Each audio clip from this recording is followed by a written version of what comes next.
Been cause for bitter disputes among nations, but for many it may be a surprise to hear that it's water rather than oil or gas that's becoming a reason for conflict.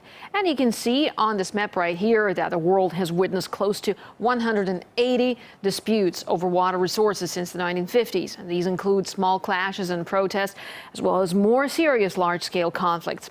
One example is the tensions in the Middle East, where the struggle for water is a key issue in some ongoing conflicts. RT's Paul Slier has more.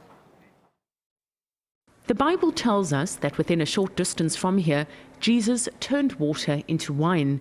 2,000 years later, the greater miracle might be turning the wine back into water. Babi Caballo has been living in the Golan Heights for over 30 years. Each day he attends to his vineyard and orchards, keeping his wine in a cellar that was once a Syrian bunker. He is proud of the wine he produces, but knows that in the absence of water, none of this would be possible. Water is important because it's the second main resource that we have other than the land. Each crop needs water, and without it, you will destroy all the crops and destroy all of the farming here. It can turn the Golan Heights into a desert. And it's not just about the Golan Heights.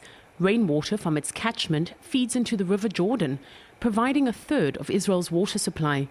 The disputed region was seized from Syria after the Six-Day War, and residents of the Golan remember that water was a key issue in the conflict.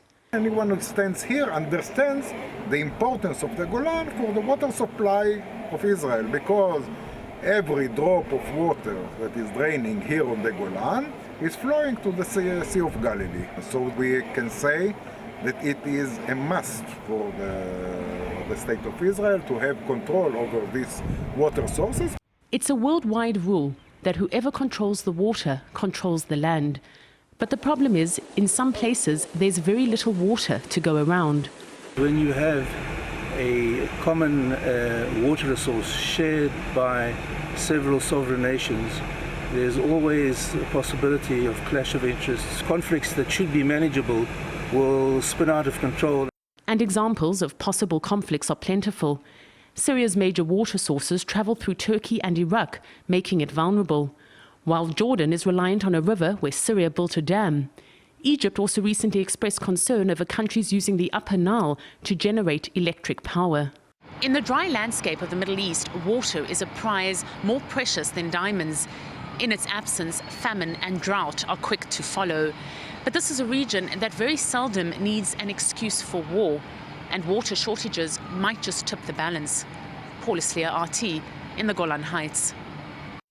And as mentioned in the report, Egypt is becoming increasingly concerned over a construction project on the Upper Nile. The country relies greatly on the river, where upstream Ethiopia is currently building a massive dam. Political science professor Sadek says Egypt may face serious consequences when the project is completed in 2017. We have to remember that Egypt has only 6 to 7% of its land arable land. The rest of the Egyptian territory is desert. So that can really be serious, affecting national security.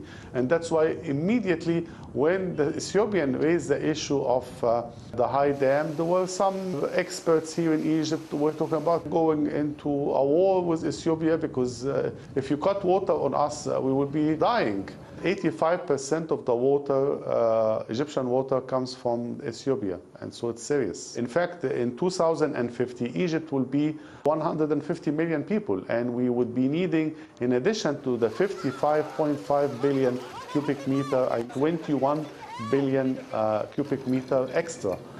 What would happen to Egypt in the year 2050 if we don't have more water?